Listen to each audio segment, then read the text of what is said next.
There's a great deal of equanimity and bliss or joy in life for someone who sticks to a spiritual practice that may take a number of years, even decades, maybe even longer, who knows.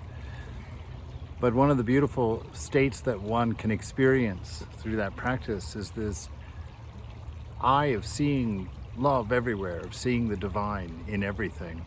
And there's a passage here in the Gospel of Sri Ramakrishna where he recounts one of those experiences that he had. And it goes like this: "Oh, what an ecstatic state it was.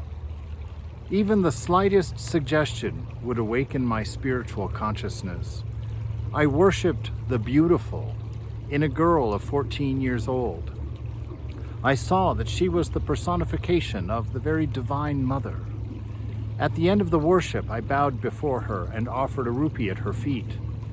One day, I witnessed a Ram Leela performance, a play about the avatar Rama. I saw the performers to be the actual Sita, Rama and Lakshmana, Hanuman and Vibhishana. Then I worshipped the actors and actresses who played those parts. At that time I used to invite maidens here and worshipped them. I found them to be the embodiments of the Divine Mother herself. One day I saw a woman in blue standing near the bakul tree. She was a prostitute. But she instantly kindled in me the vision of Sita. I forgot the woman. I saw that it was Sita herself on her way to meet Rama after her rescue from Ravana in Ceylon. For a long time I remained in samadhi, unconscious of the outer world."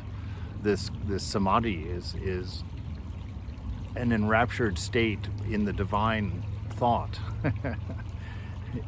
It's a transcendent state where the body seems distant from the experiencer, where the outer world loses its existence, and there's that singular thought of love or the divine in the mind.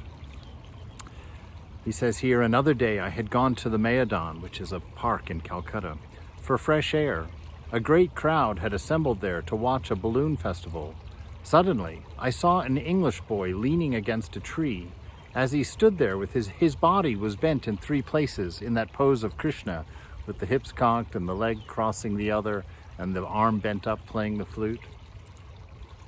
I saw his body bent in 3 places. The vision of Krishna came before me in a flash, and I again went into samadhi. Once at Sihor, I fed a cowherd boy. I put sweetmeats into their hands. I saw that these boys were actually the cowherd boys of Vrindavan, where Krishna lived. And I partook of the sweetmeats from their hands.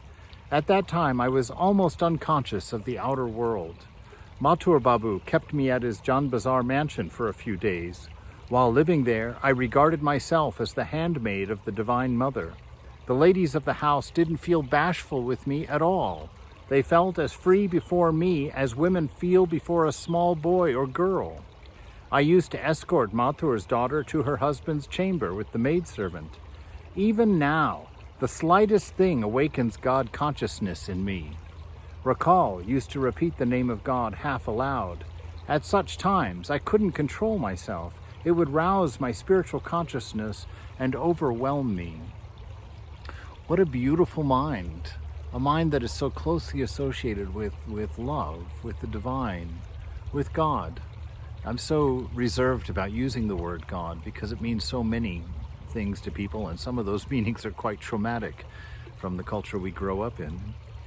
But this thought of God, it's the thought of pure love, an unconditioned love, a love without judgment. And to be able to see that in all things, to be so totally reminded of it by the simplest things everywhere, to a state where you are literally, physically transcended into a singular thought of God, into an experience of soul and spirit that's more powerful, more real than the physical body or the physical world around. You see that spiritual substrate of everything that is of the nature of love and wisdom.